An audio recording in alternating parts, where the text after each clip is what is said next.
नमस्कार, मी जया मेहरा. दबंग 24 न्यूज चॅनलमध्ये आपले स्वागत आहे.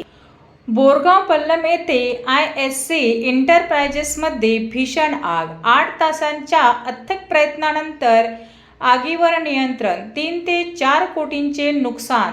सुदैवाने जीवहानी टळली. अमरावती जिल्ह्यातील भातकुली तालुक्यातील बोरगाव पल्लम येथे ISC एंटरप्राइजेस कंपनीमध्ये शनिवारी दुपारी भीषण आग लागल्याची घटना घडली.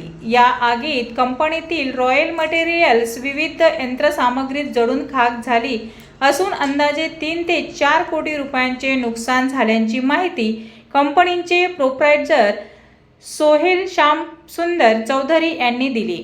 अमरावती महानगरपालिका अग्निशामक विभागाला दुपारी 3:50 घटनेची माहिती मिळताच बडनेरा उपकेंद्र व मुख्यालय येथून अग्निशामक दलांच्या गाड्या तात्काळ घटनास्थळी रवाना करण्यात आल्या.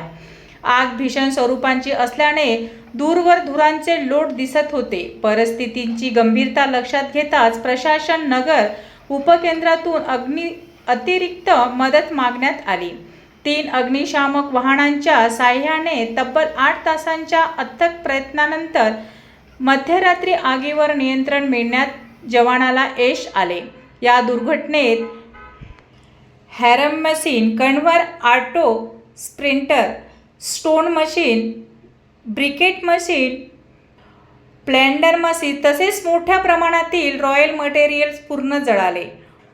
मात्र अग्निशामक दलांच्या तत्परतेमुळे सुमारे 25 लाखांची मशिनरी आणि 25 लाखांचे रॉयल मटेरियल वाचवण्यात यश आले. सुदैवाने या घटनेत कोणत्याही जीवहानी झाली नाही. प्राथमिक माहितीनुसार मशीनची उष्णता वाढल्याने आग लागल्याचा अंदाज व्यक्त करण्यात येत आहे. या संपूर्ण बचाव कार्यादरम्यान अग्निशामक अधीक्षक अजय पंधरे यांनी सतत संपर्क ठेवून परिस्थितीचा आढावा घेतला. केंद्रप्रमुख वैभव गजभारे यांच्या नेतृत्वाखाली वाहन चालक, फायरमन आणि जवानांनी धाडसी कामगिरी बजावण्यात आग आटोक्यात आणली.